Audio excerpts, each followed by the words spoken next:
Os 10 necessários. Oferecimento. My Rádio, a sua rádio corporativa. Aperte o play para a mudança na sua empresa.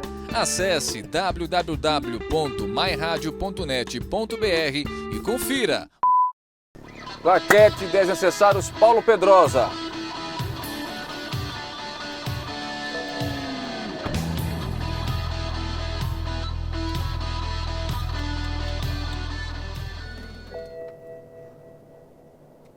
Certo, por que você não está querendo sair agora?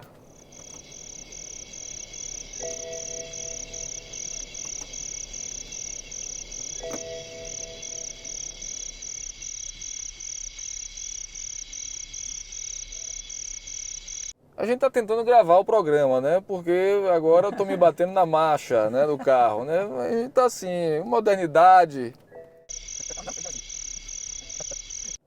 Ô, produção, me help, produção. Me dá um help aqui que eu não tô conseguindo sair com o carro, não. Oxente.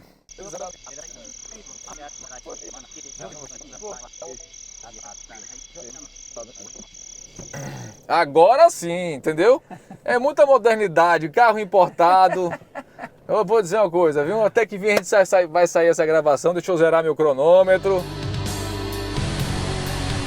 Tá valendo agora. Meu amigo Paulo Pedrosa, em primeiro lugar, muito obrigado por você ter aceitado o nosso convite em trazer um tema para os 10 necessários, que muitas vezes é um tema chato de lidar, é um tema muito complexo, né? É um tema onde envolve aí cálculos matemáticos, envolve uma categoria que muitos dizem que vocês reclamam de barriga cheia, que vocês são muito bem aquinhoados, né? Salarialmente, digamos assim, mas essa é uma briga que não começou agora, né? Essa é uma disputa que não começou agora. Entra governo, sai governo, e essa discussão e a categoria, né? Os auditores fiscais estão sempre insatisfeitos. Por quê? O que é que está acontecendo? Por que sempre foi assim? Bom, na realidade não é que sejamos sempre assim. Há alguns momentos, né, realmente, o tratamento que o governo dispensa, não só aos auditores, mas os servidores públicos estaduais, causa essa insatisfação. Os auditores fiscais têm um salário razoável, um pouco diferenciado da maioria dos servidores públicos. Mas em relação aos outros estados, os auditores fiscais, como procuradores, como promotores, certos delegados de polícia, são chamadas categorias típicas do estado. Porque são atividades que só o Estado pode desenvolver, segurança pública, arrecadação, defensoria pública, né? O Ministério Público. Então nós temos realmente um salário um pouco diferenciado, mas isso não quer dizer que nós tenhamos aí sempre o salário corrigido minimamente pela inflação. Hoje o que está deixando uma insatisfação muito grande, porque nos últimos 3 anos nós tivemos aí uma inflação em torno de 30%, e só tivemos reposição salarial de 6,38%. Isso está gerando uma perda muito grande, em torno aí de 23%, 24%, frente à inflação dos últimos 3 anos. Então, realmente a gente tem que se movimentar, né? A população fica no meio dessa disputa, dessa queda de braço, sem entender um pouco. Porque, de um lado, o Estado diz que perdeu aí, no caso agora, recentemente, mais de 155 milhões de reais do repasse do FPE. Por outro lado, o científico disse, opa, não é por aí, mas se houve a queda do FPE, houve aumento na arrecadação. Parece que a arrecadação está patinando, é isso? O que é que está acontecendo? Quem é que está com a verdade com os números? Vocês ou o governo? Na realidade, a arrecadação do estado de Sergipe está aquém do potencial, digamos, contributivo. O que é a potencial contributivo? Você tem a economia, você tem os fatores econômicos, né, os agentes econômicos da sociedade, e você tem uma possibilidade de arrecadar X. Com certeza, Sergipe hoje está arrecadando menos do que X, certo? Agora, esse X, ele dá minimamente para a manutenção da máquina administrativa. O governo usa esse discurso de queda na arrecadação para uma justificativa para negar o atendimento às reivindicações dos servidores. Certo? Em relação à arrecadação de 2015, em relação à arrecadação de 2014, toda ela, a arrecadação, estou falando só ICMS, não, a arrecadação como um todo, ela cresceu 6,5%. A despesa de pessoal de todo o estado só cresceu 2,7%. Então, bem aquém. E quando a gente fala de bilhões de reais, 4% é aí em torno de 300 milhões de reais. certo? Então, essa diferença entre o crescimento da arrecadação, que, como eu disse, em relação a 2014, houve aí 6,5% de crescimento da arrecadação e a folha só cresceu 2,7%, o Estado demonstra claramente que ele não gastou o que poderia gastar com os servidores. E onde está esse dinheiro, então? Na realidade, o governo... Só me fez lembrar agora daquela música, onde está o dinheiro, o gato comeu, o gato comeu. Na realidade, é o seguinte, como você bem disse, falar em finanças públicas, em orçamento, tem alguns detalhes técnicos. A arrecadação, o Estado tem a receita corrente e a receita de capital. A receita corrente é para pagar folha e todo o custeio da máquina. A parte de capital é para obras e investimento. Aí falta sempre dinheiro. O déficit crônico do Estado é que existe no orçamento uma distorção. Os recursos para obras e investimentos são oriundos de empréstimos ou dos repasses do governo federal. Agora, para pagar folha e para pagar o custeio, é onde está o grosso da arrecadação, que é ICMS e FPE. Aí o governo tem um aporte de recursos. A despesa é grande, mas os recursos sempre, historicamente no Estado de Sergipe, a receita para pagar pessoal e custeio sempre foi um patamar satisfatório. Agora é como você diz, onde está essa sobra? O governo em 2015... porque tem que estar em algum lugar. Em 2015, para você ter ideia, a receita corrente ultrapassou 6 bilhões e 500 milhões. A receita corrente foi superior a 6 bilhões e 500 milhões. A despesa foi em torno de 6.300. Estou arredondando. Sim. Sobrou aí 200 milhões de reais na conta corrente. Quando encerra o orçamento, quando encerra o exercício, como foi em 2015, esse recurso fica disponível em 2016 prioritariamente para obras e investimento, para suprir essa deficiência do Estado. Então ele arrocha salário, ele diminui o custeio da máquina, falta aí remédio, falta condições adequadas para a segurança, para a educação, porque infelizmente é essa lógica perversa do governo de economizar na despesa corrente para no ano seguinte, com essa sobra, aplicar nas obras de investimento, porque nenhum governo, infelizmente, existe na opinião pública existe esse conceito de que o governo tem de fazer obras. Mas mais do que fazer obras, ele tem de fazer... Porque obras é que dão voto, né? Sim, é o que aparece. Muitas vezes essa distorção leva o governante a cometer esse equívoco. E aí está aí o funcionamento da máquina geral do Estado em falência. Porque o governo precisa agora, vale a pena fazer uma obra ou manter o que já em boas condições de funcionamento? Então o governo fica nesse dilema, não esclarece a população, não tem transparência adequada. Pois é, você chegou num ponto importante onde eu queria chegar. Transparência. A todo momento a gente ouve falar, não só do Sindifisco, mas de outras categorias também, que há falta de transparência. As contas do Estado, eu brinquei no início do programa, do nosso encontro, há uma grande caixa preta, que não se tem acesso de forma clara e objetiva a essas contas. Isso é verdade? O Sindifisco compactua com isso? Não, com certeza. Finanças públicas não é uma matéria muito assim do dia a dia, não é do cotidiano. O governo, por força da LRF, da Lei de Responsabilidade Fiscal, ele publica periodicamente, com base nessa determinação da lei, alguns relatórios. Mas esses relatórios são de difícil entendimento realmente. Eles colocam informações muitas vezes truncadas e só quem domina mais o assunto de finanças públicas pode fazer uma análise, uma interpretação. Sim. O governo se aproveita disso e não traz em detalhes as informações. E aí tenta manipular as informações. Ele tem um monopólio, de certa maneira, o Estado interfere muito nos meios de comunicação, tem acesso fácil, muito mais do que os sindicatos, né? E termina passando uma visão distorcida. Agora, falta transparência, porque não é possível, por exemplo, por que o governo não diz que falta dinheiro para obras e investimento? Por que ele não diz a quanto anda a dívida pública? O Estado gasta por ano aproximadamente 450 milhões de reais só de juro e amortização. E tem uma parte da dívida do Estado que é com a União. Em 1999, o governo federal assumiu a dívida do Estado. Mas ele faz uma fiscalização para garantir que o Estado pague a ele regularmente, os juros e a amortização. Existem estudos dizendo que essa dívida do Estado já foi paga há muito tempo.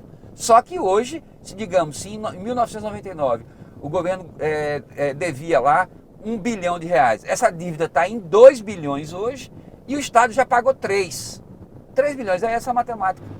Então ele não detalha. Está agora aí, inclusive nesse início do ano, a Assembleia Legislativa foi chamada extraordinariamente para fazer um projeto de lei, foi aprovado, né, alterando esses juros que o governo paga ao governo federal. Mas ainda existe também esse problema. São esses fatores, são essas informações que o governo não detalha para a população e termina ele passando informações distorcidas e dando uma versão, por exemplo, hoje que é equivocada. O maior problema do Estado não é a folha de pessoal, não é a Previdência, certo? Porque para isso ele tem recurso e os recursos têm sido suficientes. E ele até faz economia, como eu disse, para no ano seguinte aplicar em obras. Mas ele não detalha, prefere esconder o jogo. Você acha que a questão é gestão? Com certeza também. Nós temos, por exemplo, o estado de Sergipe tem o maior PIB proporcional do Nordeste, tem a maior renda proporcional, renda individual proporcional do Nordeste. Nós temos uma economia equilibrada. O estado de Sergipe tem petróleo, tem uma pecuária razoável, tem um setor de serviços, tem um setor de construção civil pujante e entre os estados do Nordeste, proporcionalmente, tem uma economia privilegiada. Como eu disse, primeiro PIB proporcional e primeira renda proporcional. Sim. Só que a nossa arrecadação está em quarto lugar. O ICMS... tem uma explicação por estar em quarto lugar? Falta de esses números, então, não estão batendo. Não bate. Se eu tenho uma economia forte e o ICMS, que é um imposto sobre consumo, certo? E ele está em quarto lugar, a arrecadação proporcional do ICMS, e nós já fomos o primeiro lugar. Nós estamos aí sim com os números compatíveis. Falta gestão na Secretaria da Fazenda, falta vontade de arrecadar. Muitas vezes o governo, que é uma missão difícil, você tem de monitorar, você tem de acompanhar, você tem de auditar. Muitas vezes isso é inconveniente para o grupo político que está aí, porque você sabe que o setor econômico influencia e faz as suas gerências. Por exemplo, os benefícios fiscais é um absurdo. O Estado, em 2014, isso é dado do governo, nós quando apresentamos isso, o governo não teve como refutar, porque isso são dados publicados pelo governo, certo? O Estado perdeu em 2014, deixou de arrecadar R$1 bilhão de ICMS. No mesmo ano, a arrecadação do ICMS estava em torno de 2,5 bilhões. Então, quase um terço da arrecadação, ou mais de um terço da arrecadação, foi concedida em forma de benefício para empresas grandes, de grande porte, que muitas vezes, para se instalar, como é aquela história, né, o benefício do incentivo, é até justo. E vira essa guerra fiscal entre um Estado e outro. É justo você dar o benefício fiscal para atrair empresa e aquele benefício ter um prazo limitado sem poder ser renovado. Sim. Boa parte das empresas, a grande maioria das empresas que estão instaladas, as indústrias que estão instaladas no estado de Sergipe, tiveram o seu benefício fiscal concedido principalmente a partir de 1999, e esses benefícios estão sendo renovados. Tem empresa aí que já está com 15 e já foi renovado por mais 10. Agora é aquela história de que o Estado ele também não cumpre o seu papel no que diz respeito a cobrar. Eu sei que tem um ranking aí de empresas que devem, de devedores aí, de dívidas estratosféricas. Isso acontece mesmo. O Estado, por que há uma ineficiência, digamos assim, na cobrança desses valores? O total da dívida, melhor dizendo, os grandes devedores do Estado acumulam uma dívida junto ao Estado de mais de 5 bilhões de reais. 5 bi? Bi. O total da dívida acumulada, certo? Das dívidas dos devedores. Juntando tudo. Juntando tudo dá em torno de 5 bilhões. Isso é dado do governo. Tem empresa que isoladamente deve 300 milhões, 400 milhões. Isso foi alvo, inclusive, de uma campanha de vocês, publicitária, Nós fizemos, sim, denunciando que o governo não tinha eficiência. E ele é exatamente, existe uma debilidade, uma fragilidade, uma ineficiência na cobrança. E até algumas coisas que muitas vezes a gente entende como uma certa complacência. Tem empresas aí que têm débitos se arrastando na justiça desde 2003, 2004. Ações de cobrança judicial. Só que quando o governo institui um refins, olha só a lógica perversa. Agora, todos os anos tem tido refins. Quando a empresa pede o refins e ele é concedido, e ele paga a primeira parcela, aquela cobrança que estava no judiciário, ela é suspensa. Existe uma suspensão dessa cobrança. Sim. Aí o que acontece? É a chamada rolagem da dívida. O cara não paga, fica só enrolando, embromando. Isso gera um efeito cascata, é isso? Um efeito cascata e aquela bola de neve que vai crescendo. E não paga nunca. E não paga nunca. E a dívida só vem crescendo. Em 2006, esse valor da dívida do Estado, quer dizer, os devedores deviam ao Estado em torno de 2 bilhões. Em menos de 8 anos ela subiu para 5 bilhões, mais do que dobrou. para a gente encerrar essa conversa, há luz no fim do túnel? Eu acho que sim. Eu acho que sim. O governo tem de tomar as medidas necessárias. Hoje o fisco tem uma pauta de reivindicação que, inclusive, pontos que são necessários serem implementados e que não aumentam a despesa do Estado. Nós não entendemos por que ainda o governo não se posicionou a respeito disso. É uma reivindicação a respeito do plano de carreira que não gera um impacto imediato na despesa de pessoal. Mas mesmo assim nós estamos aí, depois de 40 dias de greve, sem ainda uma solução para essas questões.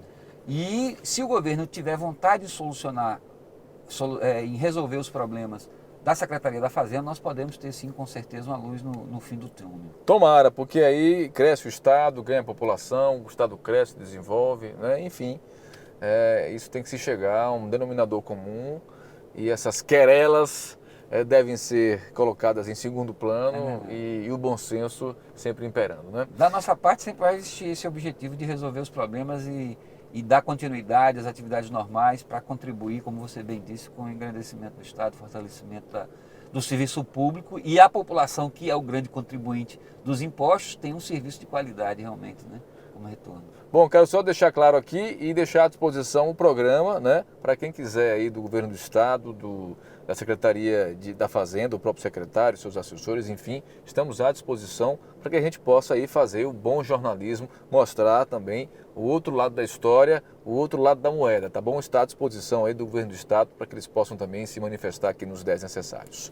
Paulo Pedrosa, obrigado por você ter vindo, por ter mostrado aí, né, esses números, né, que são números que assustam a população e que esses desdobramentos lá na frente traz consequência para todo mundo, né? Ok. Obrigado, viu? Muito obrigado a você, Tiago. À disposição.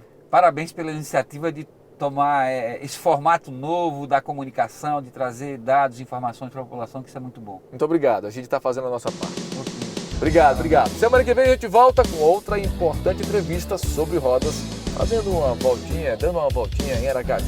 Forte abraço para você. Fui!